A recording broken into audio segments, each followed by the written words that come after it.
Et ici, il y a devant moi Ismet. Alors Ismet, qu'est-ce que tu veux, toi? Alors moi j'ai l'idée de créer un dialogue entre jeunes Français et jeunes Algériens. Alors ça peut-être par l'intermédiaire, en passant par le truchement d'un lycée.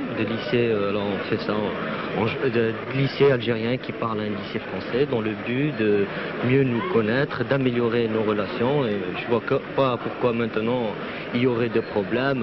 Moi-même je suis issu de la génération après 62 et les gens avec qui je dialoguerai n'auront pas connu aussi la période de guerre. C'est ça, il n'y a pas eu de sang entre vous? Non, il n'y a pas eu de sang, aucune séquelle. Bon, il y a une histoire qui est commune.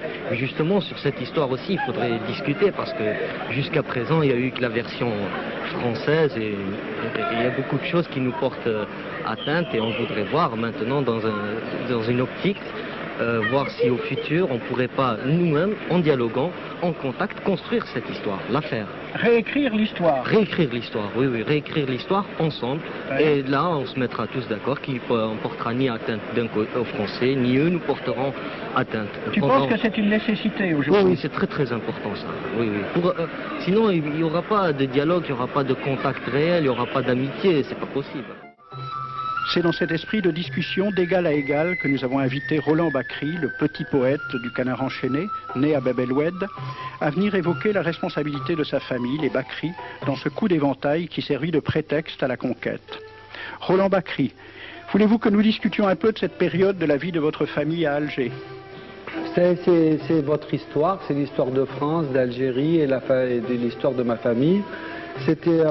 On était des Espagnols de l'armée en déroute. On est arrivé à Livourne et puis en 1770, tout d'un coup, les Bakri de Livourne sont venus à Alger. C'était des grands banquiers, des grands marchands de blé et on nous appelait les rois d'Alger parce qu'on était très importants. Et auparavant, une seconde, quand même, pour établir l'histoire dans son ensemble, vous êtes parti d'Espagne parce que la famille Bakri juive avait des problèmes avec l'Inquisition. Ben oui, parce que tous les juifs de l'époque, où on devenait catholique, et ma mère elle aurait jamais accepté, ou alors on restait juif mais on foutait le camp. Alors on est allé à Livourne. Mais avant vous viviez, c'est pour rétablir un certain point d'histoire comme ça, avant vous viviez très bien avec les musulmans en Espagne. Ah, de toute façon, Bakri, même à Alger, on nous appelait les Ben Sarot. Je ne sais pas ce que ça veut dire en arabe, mais nous, les Bakri, ça existe aussi en arabe, quoi. Moi, je suis un judéo-arabe. Je ne sais pas ce que ça veut dire, mais enfin, moitié juif, moitié arabe, et maintenant moitié français. On est trois moitiés. Alors, c'est pour dire, donc, on était des Ben Sarot, je ne sais pas pourquoi, et puis Bonaparte, comme il voulait faire sa campagne d'Égypte, il avait besoin de blé. Et donc il s'est adressé au Dey Hussein, le Dey turc. Et il a dit qu'il voulait acheter pour 14 millions de francs or de blé pour que Bonaparte puisse aller à la campagne d'Égypte. Bon. Auparavant donc, rétablissons aussi un point d'histoire, l'Algérie n'était pas une région tellement déserte et sauvage, puisqu'elle pouvait se permettre de vendre des quantités assez considérables de blé à la France. C'est terrible. Le Dey Hussein n'arrivait pas à récupérer 14 millions de francs or. La France devait de l'argent au Dey d'Alger. C'est ça. Et au Bakri, bien sûr, puisque nous, on était les mandataires.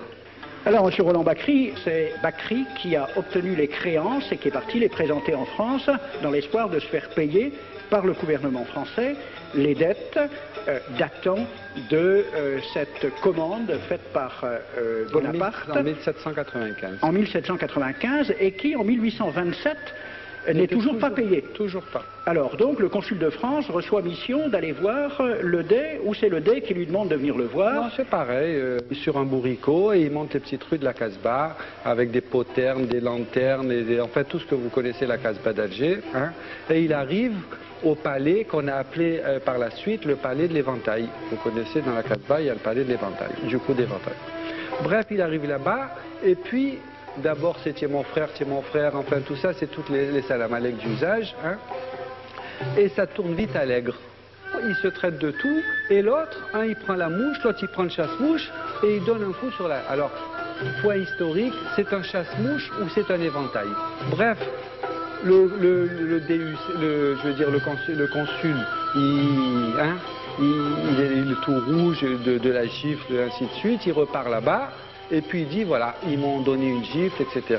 Et l'autre, en colère, il dit, bon, ben, puisque c'est comme ça, il appelle le général de Bourmont, garde à bout fixe, allez rompre les négociations, ils rompent les négociations, et on va envoyer les troupes à Sidi Ferruche, parce que là-bas, il paraît qu'il y a une plage terrible.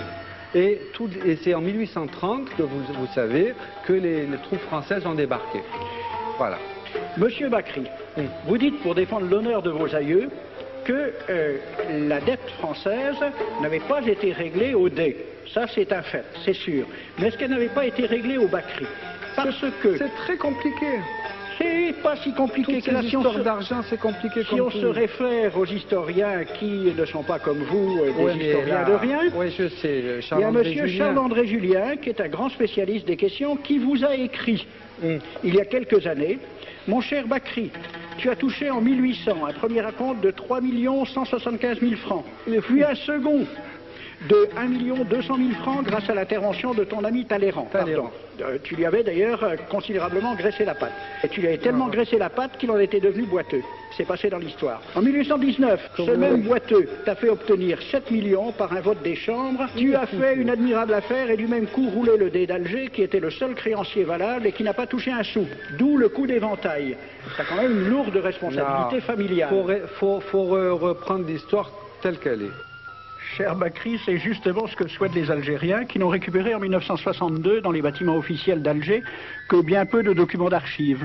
Ces quelques documents et les recherches d'historiens permettent déjà d'établir que même si Joseph Bacri, en gardant à son compte les sommes qui lui furent versées pour régler une partie des dettes françaises au dé, a une grande responsabilité dans le coup d'éventail, ce coup d'éventail ne fut guère qu'un prétexte. Le roi de France, Charles X, avait besoin de reprendre en main son armée. Il a pensé qu'une expédition sur Alger lui permettrait de donner à ses militaires gloire et butin.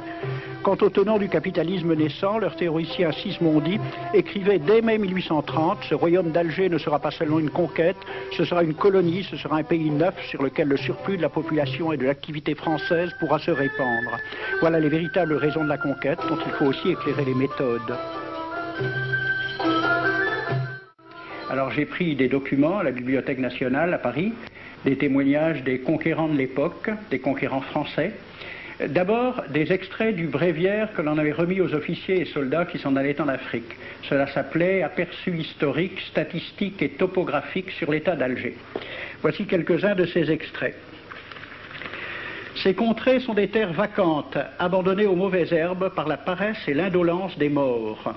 Les femmes du pays sont livrées par la paresse des Arabes, qui passent toute leur vie à fumer, à la turpitude de mœurs extrêmement relâchées. Elles n'ont pas de religion. Beaucoup doutent qu'elles aient une âme immortelle et croient qu'elles ne sont faites que pour la reproduction. Le climat aidant, les femmes sont nécessairement disposées au plaisir. Alors, allez-y, des terres vacantes et des femmes consentantes qui n'attendent que les soldats français. Et puis, à côté, j'ai vu d'autres documents qui marquent l'étonnement des officiers français qui débarquaient en Afrique. C'est Campagne d'Afrique en 1830 par un officier du corps expéditionnaire. Cette terre, qu'on avait présentée comme sauvage et inhabitée, est couverte de jolies maisons de campagne entourées de jardins. Toutes sont bâties sur des hauteurs dont les mouvements onduleux contrastent tout à fait avec l'aridité des côtes de Provence. La végétation y est superbe et partout des sources et des courants d'eau fécondent la terre. Les fruits y sont en abondance. Un grand nombre d'aqueducs amènent les eaux jusqu'à la capitale. Et le maréchal Bugeaud lui-même. J'ai reconnu que l'Algérie produit beaucoup de grains, une immense quantité de bétail. L'immensité des terrains ensemencés atteste l'existence d'une population beaucoup plus nombreuse qu'on ne le pensait. Le commandant Claude-Antoine Roset, dans Voyage dans la Régence d'Alger en 1833. Presque tous les hommes savent lire et compter.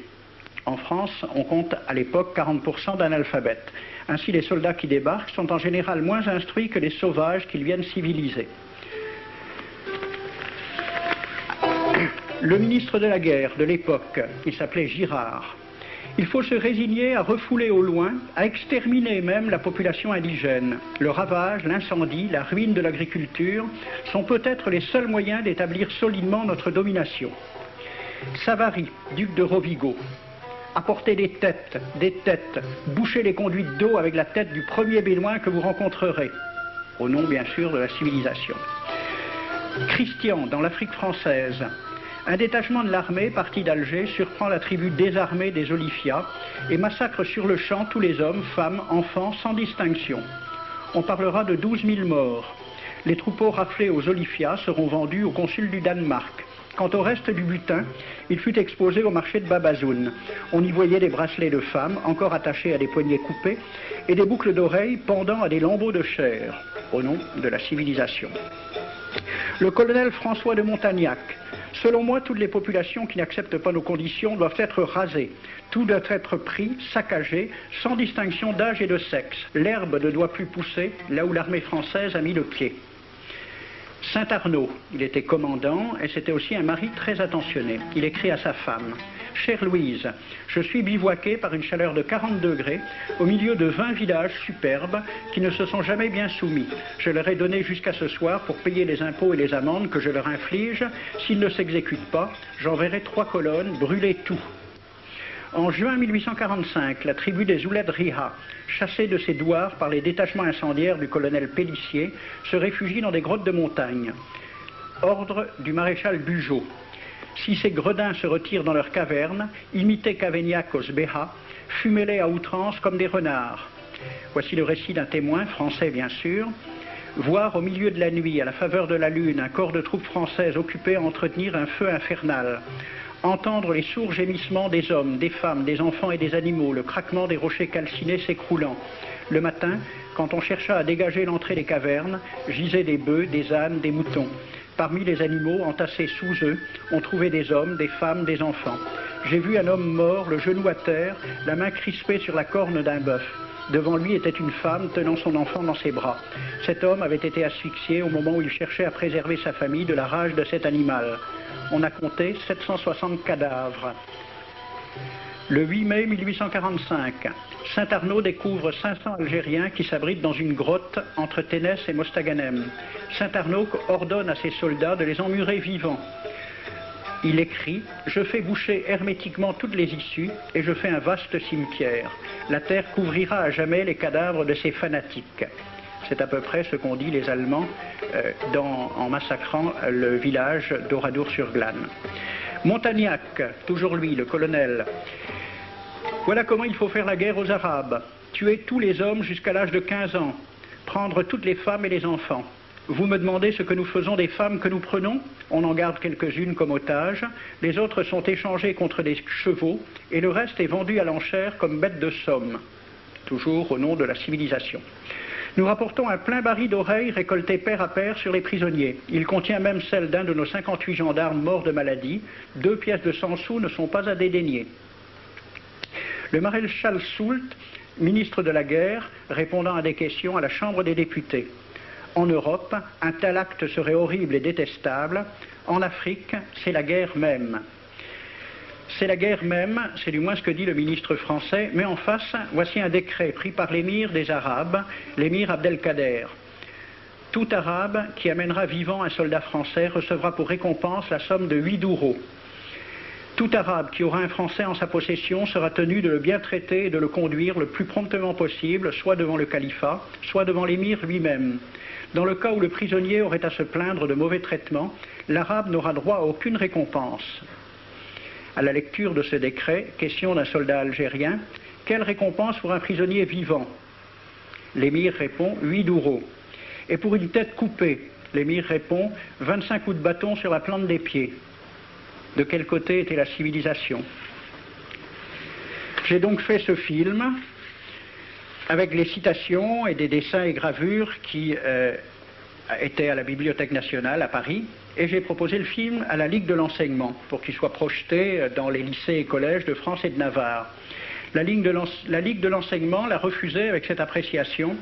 Quoique très correctement réalisé et basé sur des documents indiscutables, ce film va à l'encontre de toutes les idées qui servent de base à l'enseignement de la pénétration française en Afrique du Nord, ce qui rend sa diffusion impossible. C'était reconnaître que l'enseignement n'avait pas pour but l'éducation, c'est-à-dire l'ouverture vers la réalité, mais l'endoctrinement au service d'une idée politique, ici le colonialisme. L'avion régulier d'Air France a contribué dans une certaine mesure à la décentralisation littéraire en amenant à Biskra les membres du jury du Grand Prix des 4 jurys venus décerner en Algérie une récompense enviée. Bien qu'ils ne soient pas candidats au prix, les Aïssawa font preuve d'un talent